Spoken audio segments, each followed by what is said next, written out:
Hello investor, क्या आप जानते हैं 2025 में इंडिया का solar inverter, panel, battery, EV charging और यूपीएस का कंबाइंड मार्केट लगभग 97,000 करोड़ था और 13% के शानदार ग्रोथ के साथ अगले 5 सालों में ऐसा माना जा रहा है कि ये 1,80,000 करोड़ का मार्केट हो जाएगा। अब इसी सेक्टर की एक कंपनी है फिजमा पावर सिस्टम, जो कि अपना 828 करोड़ का आईपीओ लेके आ रही है। तो चलिए जानते हैं हम इस आईपीओ के डिटेल्स के बारे में और साथ में हम ये भी देखते हैं कि हमारे वैल्यूएशन पैरामीटर्स पे ये कहाँ फिट बैठती है।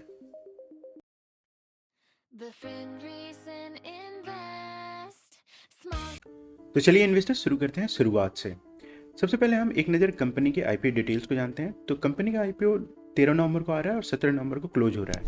लिस्टिंग इसकी नवंबर 20 को होने वाली है। इशू प्राइस बैंड 216 से 228 पर शेयर का होने वाला है।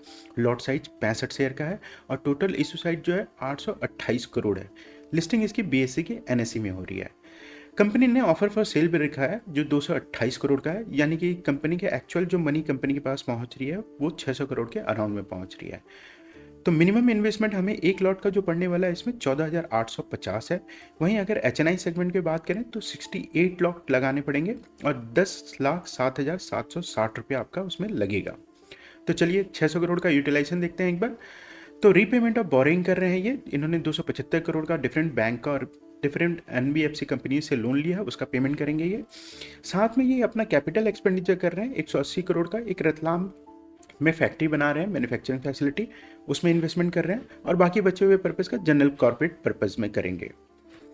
कंपनी का एक नज़र प्रोफाइल पे डालें तो 2017 में कंपनी बनी थी। वैसे 2008 में पार्टनरशिप में ये शुरुआत हुई थी। हेडक्वार्टर इसका न्यू दिल्ली में है। पवन कुमार गर्ग और योगेश दुआ दोनों के पास ही इनका दशकों का एक्सपीरियंस है इसी लाइन का और दोनों ही कंपनी के प्रमोटर हैं। प्रोडक्ट की बात करें तो पीसीयू जैसे power conditioning unit, inverter, solar panels, battery, UPS system, solar management और ईवी चार्जिंग जो कि ई रिक्शा में यूज होता है, ये वो बनाते हैं। प्रोडक्ट का यूसेज जो होता है रूफटॉप सोलर सोल्यूशन में, रेजिडेंशियल और कमर्शियल दोनों ही पर्पज में होता है। पावर बैकअप, एनर्जी स्टोरेज और ई मोबिलिटी चार्जिंग में भी होता है।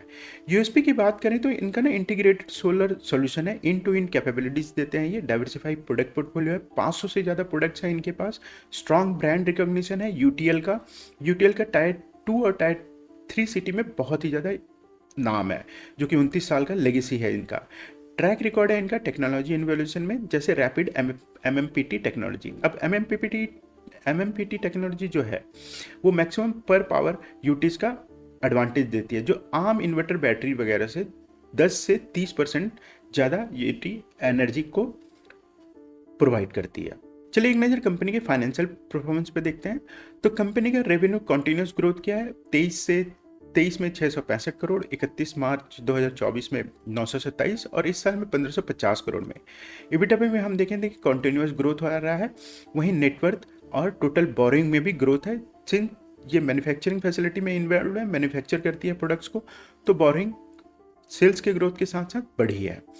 वहीं अगर लास्ट ईयर की कंपैरिजन में देखें तो सेल्स में ग्रोथ 67%, वहीं प्रॉफिट में 245% का शानदार ग्रोथ किया है।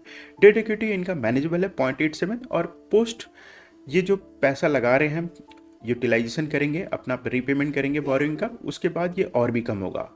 आरओई की बात करें तो 39.40% शानदार है इनका आरओई। पीर कंपेरिजन की अगर हम पीर कंपेरिजन की तुलना करें तो फिजमा पावर सिस्टम का ना 1550 करोड़ का रेवेन्यू है की तुलना में जब हम इसके बड़े कंपटीटर जैसे कि वारी एनर्जी जिसका 17,952 करोड़ है और प्रीमियम एनर्जी का 6,991 करोड़ से कर रहे हैं, तो ये मिड साइज की प्लेयर के रूप में उभरता है। वहीं रेवेन्यू के मामले में ये इंसुलेशन एनर्जी जिसका 1333 करोड़ है और एक्जिकॉम टेलीसिस्टम जिसका 820 करोड़ छोटे प्लेयर से काफ़ी आगे है। इसका मतलब है ये हुआ कि कंपनी की ना मार्केट रीच और स्केल अपने छोटे साथी कंपनी से ज़्यादा स्ट्रांग है, जो ग्रोथ पोटेंशियल के लिए एक पॉजिटिव साइन है। प्रॉफिटेबिलिटी और एफिशिएंसी के मामले में फिजमा सबसे आगे दिखता है।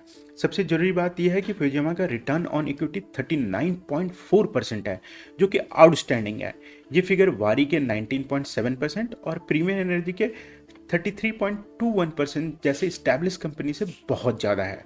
हाई आरओई से ये बताता है कि कंपनी के शेयर होल्डर के कैपिटल का बहुत ज़्यादा एफिशिएंसी और हाई रिटर्न के साथ यूज कर रही है, जबकि एक्जिकॉम टेलीसिस्टम का आरओई नेगेटिव है, जो उसकी वीक प्रॉफिटेबिलिटी दिखाता है। अगर हम वैल्यूएशन मैट्रिक्स की बात करें तो प्री आईपीओ ईपीएस इसका 5.58 पर शेयर पड़ रहा है, वहीं पोस्ट आईपीओ ईपीएस 8.82 पर शेयर पड़ रहा है। एवरेज इंडस्ट्री पी इसका 35.43 है। अगर हम परफेक्ट पी रेंज या फेयर पी बैंड इस सेक्टर के पीर एवरेज से ड्राइव होता है। एक एवरेज से अगर देखें तो पीर रेंज ना 27 से 35 से रियलिस्टिक हो सकता है वैल्यूएशन के लिए, इंडस्ट्री की फंडामेंटल और करंट लिस्टेड पीर डेटा के बेसिस पे। फिर जो हमारा ना करंट 41 है पी, जो कि थोड़ा सा प्रीमियम और हाई वैल्यूएशन वाला लग रहा है। ये जस्टिफाई तभी होता है जबकि बाकी ग्रोथ प्रोस्पेक्ट जैसे मार्जिन, आरओई, सेक्टर एवरेज से नोटिसेबली बेटर हों। तो क्या टेक वे होगा? करंट आईपीओ में एक 40 का पी अबव सेक्टर एवरेज है, स्लाइटली ओवर वैल्यूड लगता है पीर्स के मुकाबले में। मार्केट में परफेक्ट लिस्टिंग पी का रेंज जो न्यू इन्वेस्टर के लिए होना चाहिए वो 27 से 35 के बीच में ही होना चाहिए। हाई आरओई और कंपिटेटिव मार्जिन सपोर्ट करते हैं प्रीमियम पर।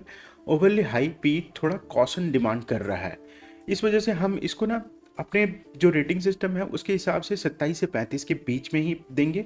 और उस हिसाब से इसकी जो फेयर वैल्यू एस्टिमेट हमारे अनुसार हो रही है वो 238 से 309 के बीच में हो रही है। चलिए कंपनी के जीएमपी पे एक बार नजर डालते हैं। तो 10 नवंबर को करंट जीएमपी जो कंपनी का चल रहा है 0, अभी टाइम है 3 दिन का, तो शायद अभी इन्वेस्टर इसमें इन्वेस्ट नहीं कर रहे हैं। क्या होता है इस 0 जीएमपी के हिसाब से इसकी 228 पर शेयर के हिसाब से लिस्टिंग होनी चाहिए। चलिए एक नज़र कंपनी के स्वेट एनालिसिस पे डालते हैं। तो सबसे पहले हम कंपनी का देखते हैं कि स्ट्रेंथ क्या क्या है। तो स्ट्रेंथ में इंटीग्रेटेड प्रोडक्ट पोर्टफोलियो और ब्रांड लेगेसी इनके पास है। कंपनी के पास 500 से ज़्यादा एसक्यू है, सोलर, पीसीयू, इन्वर्टर, बैटरी और पैनल में है। यूटीएल सोलर ब्रांड की ना 28 साल से ज़्यादा की लेगेसी है, जिसकी वजह से इनका टीयर 2 और टीयर 3 में सिटीज़ में काफ़ी स्ट्रॉन्ग ब्रांड है। एक्सप्लोसिव फाइनेंशियल ग्रोथ हुआ है, जैसे कि हमने देखा कि कंपनी ने फाइनेंशियल ईयर 25 में 67% का रेवेन्यू ग्रोथ दिया, 245% का पैट में, और आरओई में 39.4% का शानदार तेजी दिखाई है। ऐसी हाई ग्रोथ ना ऑपरेशनल एफिशिएंसी और मार्केट ट्रैक्शन को भी साबित करती है।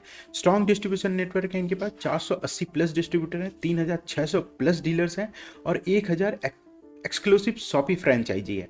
ये रोबस्ट नेटवर्क है इनका। फोकस है इनका इनोवेशन में, कंपनी का आर&डी पे फोकस है, जिसमें एमएमपीटी टेक्नोलॉजी और सिंगल कार्ड एसएमटी इन्वर्टर जैसे इनोवेशन शामिल हैं।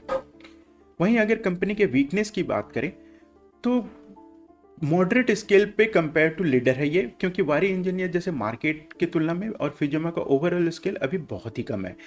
जैसे ये लार्ज यूटिलिटी स्केल प्रोजेक्ट्स में लिमिटेड हो सकती है। वर्किंग कैपिटल इंटेंसिव ऑपरेशन है इनका। सोलर और बैटरी जैसे बिजनेस में ना इन्वेंट्री मेंटेन करना और रिसीवेबल मैनेज करने के लिए बड़ी वर्किंग कैपिटल की जरूरत पड़ती है। ये इसकी फाइनेंशियल फ्लेक्सिबिलिटी को थोड़ा बेहतर दिखा सकती है। ब्रांड अवेयरनेस में टीयर 1 सिटी में इनका बिल्कुल भी नाम है, जहां इनका टीयर 2 और 3 में नाम है, वहीं ब्रांड अवेयरनेस की कमी टीयर 1 सिटी में लग रही है। वहीं अपॉर्चुनिटीज़ की बात करें तो गवर्नमेंट का फोकस ना रूफटॉप सोलर में, पीएम का सूर्य घर मुफ्त बिजली योजना जैसी सरकारी स्कीम से रूफटॉप सोलर की डिमांड एक्सपोनेंशियली ग्रोथ की है।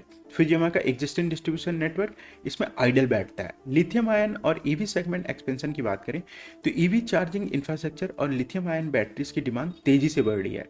रतलाम में एक नया फैक्ट्री भी लगा रहे हैं, जिसके लिए इन्होंने आईपीओ से पैसा भी रेज किया है। वो दिखा रहा है कि हाँ, ये फोकस है ग्रोथ के लेकर के। Growth in of grid market में देखें तो भारत में ना अभी अभी भी बहुत ऐसा एरिया है जहाँ रिलायबल पावर सप्लाई नहीं है। फिजमा का एक्सपर्टाइज ऑफ ग्रिड इन्वर्टर है, जो इस सेगमेंट में मार्केट में नया है और ये अपना डोमिनेंस बना सकती है। वहीं अगर थ्रेड्स की बात करें तो इसमें जैसा हमने देखा कि इंटेंस कंपटीशन है, वारी, प्रीमियर, ये सारों के साथ नई इंट्रानेट जैसे अदानी भी इसमें, अदानी कंपनी भी कूद रही है, वो भयंकर कंपटीशन दे सकती है। मॉड्यूल और सेल मैन्युफैक्चरिंग में तो ओवर कैपेसिटी से प्राइस वॉर हो सकता है। रेगुलेटरी चेंजेस की बात करें तो गवर्नमेंट ना अभी तक इंसेंटिव और सब्सिडाइज करते आ रही है। अगर थोड़ा सा भी इसमें चेंजेस हुआ तो फिर इसके ऊपर बहुत बड़ा इम्पैक्ट आएगा। उसी के साथ साथ चाइना से आने वाले प्रोडक्ट में एंटी डंपिंग ड्यूटीज भी लग रही है, उसमें अगर किसी तरह का रिलैक्सेशन होता है तो ये हालत खराब कर सकते हैं इस इंडस्ट्री के प्लेयर्स के लिए। टेक्नोलॉजिकल ऑब्सोलेंस, सोलर में ना टेक्नोलॉजी लगातार और बहुत तेजी के साथ बदल रहा है, इसमें लगातार आर&डी करना पड़ेगा। जैसे जैसे चीज़ें हो रही हैं, एग्जाम्पल के तौर पे पहले पीईआरसी था, फिर टॉपकॉन हुआ और अब एचजीटी, तो इन सब में अगर इन्वेस्टमेंट आर&डी में नहीं हुआ तो ये आउटडेटेड हो सकते हैं। ठीक है इन्वेस्टर, अगर ये वीडियो आपको पसंद आया तो गूगल बाबा को हैप्पी करने के प्लीज़ सब्सक्राइब करें, लाइक करें और कमेंट करें। Thank you.